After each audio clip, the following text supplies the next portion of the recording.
Kapoor is the hero for Afghanistan. Scotland.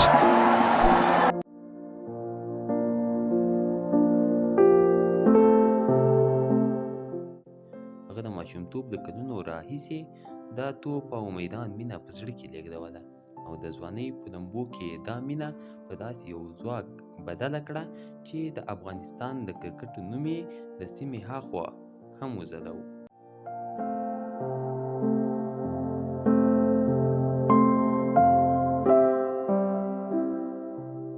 شاپور زدران یوازې یو کرکټر نه و. هغه د افغانستان د کرکټ په تاریخ کې د غیرت، غوسې، جذبې او زغم یوه ژوندۍ نښه وه. د ژوند له هغو کوڅو راپاڅېد چې هلته خوبونه په اسانۍ نه رالویېږي، خو زړونه بیا هم د ستورو تر حده لوی وي. هغه د ماشومتوب د کلونو راهیسې دا توپ او میدان مینه په زړه کې لېږدوله او د ځوانۍ په لمبو کې دا مینه په داسې یو ځواک بدله کړه چې د افغانستان د کرکټ نوم یې د سیمې هاخوا هم وځلوه. شاپور د چټک توپ اچونې هغه غږ و چې د مخالف ټیم بیټسمینان یې احساسول او د افغان مینوالو زړونه پرې تودېدل. دوی یوازې ویکټ یې نه اخیستلې، بلکې د یوې نوې کرکټي زمانې د راتګ زیری ورکاوه. کلونه تیر شول، لوبې بدلې شوې، میدانونه بدل شول، خو د شاپور هغه توره، بېباکه او جذباتي څېره د خلکو له حافظې ونه وتله. وروسته بیا ژوند هغه لاره غوره کړه چې د لوبې د میدان څخه ډېره سخته وه. شاپور زدران له یوې سختې او نادرې ناروغۍ سره مخ شو، هماغه ناروغۍ چې د هغه بدن یې کمزوری کړ او د درملنې لپاره یې هغه نوې ډیلي هند ته ولېږداوه. هلته په یو روغتون کې د ژوند او مرګ ترمنځ اوږده او درنه مبارزه روانه وه.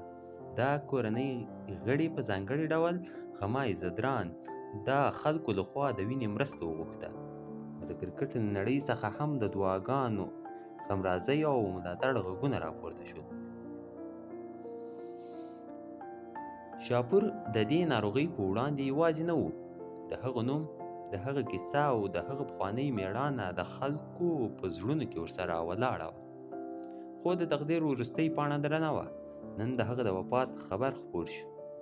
شاپور د زدران د همدې اوږدې ناروغۍ او درملنې له لارې خپل وروستی سفر پیل کړ. د هغه د ژوند وروستۍ شېبې هماغه ځای ته تړلې دي چیرته چې د درملنې هڅې روانې وې او د هغه د بچو، کورنۍ او مینوالو لپاره اوس یوازې یاد پاتې دی. شاپور زدران به د افغانستان د کرکټ په تاریخ کې یو سخت زړه، میړنی او نه هېرېدونکی لوبغاړی په توګه ژوندی وي.